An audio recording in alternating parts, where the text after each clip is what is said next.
के इस वीडियो में हम संभववाद पर चर्चा करेंगे। देखिए, मानव पर्यावरण के अंतर्गत संबंधों पर आधारित जो संभववाद है, यह एक ऐसी विचारधारा है जिसमें मानव को विजेता के रूप में प्रस्तुत किया जाता है। 20वीं सदी के पूर्वार्ध में जब नियतिवादी विचारधारा अपने चरम पर थी, तो उसी समय फ्रांसीसी भूगोलवेत्ताओं ने नियतिवाद की आलोचना करते हुए कहा कि मानव प्राकृतिक पर्यावरण का एक घटक ही नहीं बल्कि प्राकृतिक पर्यावरण में परिवर्तन की क्षमता रखता है।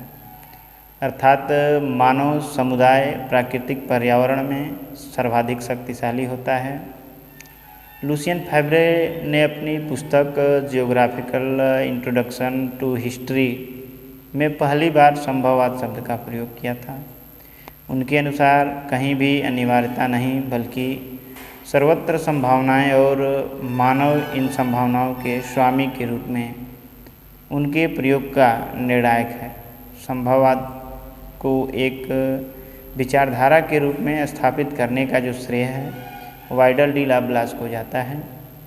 उन्होंने संभववादी विचारधारा को स्पष्ट करते हुए कहा कि प्राकृतिक पर्यावरण द्वारा मानव समुदाय को उपलब्ध कराए गए विकल्पों में मानव अपनी आवश्यकता की शर्तों के लिए स्वतंत्र होता है।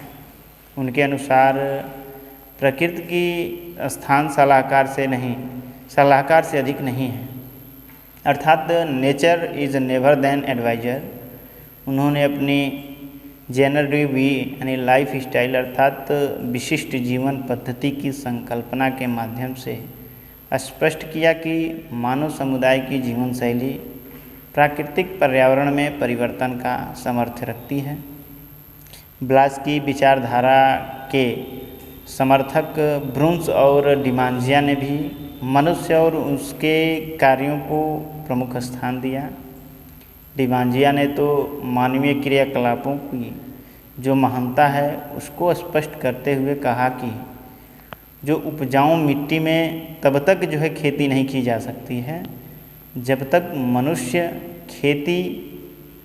मनुष्य जो है खेती नहीं करे। जब तक मनुष्य अपनी शक्ति और तकनीकी का उपयोग नहीं करता है तब तक उसमें खेती नहीं की जा सकती है। इसी तरह से अमेरिकी भूगोलवेत्ता ईशा बोमेन ने संभववाद की विचारधारा का समर्थन किया। इस तरह से देखा जाए तो इन विचारधारा के समर्थकों का यह स्पष्ट विश्वास है कि मनुष्य प्रकृति से सहयोग प्राप्त करता है और उससे प्रभावित भी होता है, किंतु उसके नियंत्रण में कदापि भी नहीं रहता है।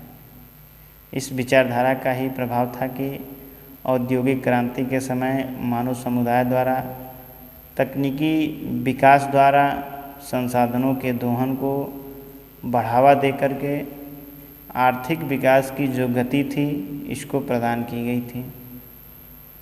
संसाधनों के अति दोहन के कारण ही पर्यावरण अवनयन जो है जैसे पर्यावरण में अवनयन जैसे गंभीर समस्या उत्पन्न होने लगी।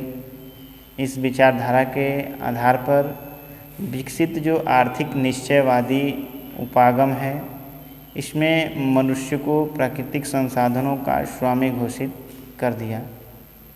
परिणाम स्वरूप यह हुआ कि पर्यावरण आपदा एवं अवनयन और वर्तमान वैश्विक सभ्यता के समक्ष अस्तित्व के संकट के रूप में जो है मुँह बाय खड़ा रह गया। इस तरह से देखा जाए तो उनका दृढ़ विश्वास है कि मनुष्य प्रकृति से सहयोग प्राप्त करता है और उससे प्रभावित भी हो सकता है, लेकिन उसके नियंत्रण में कदापि ही नहीं है।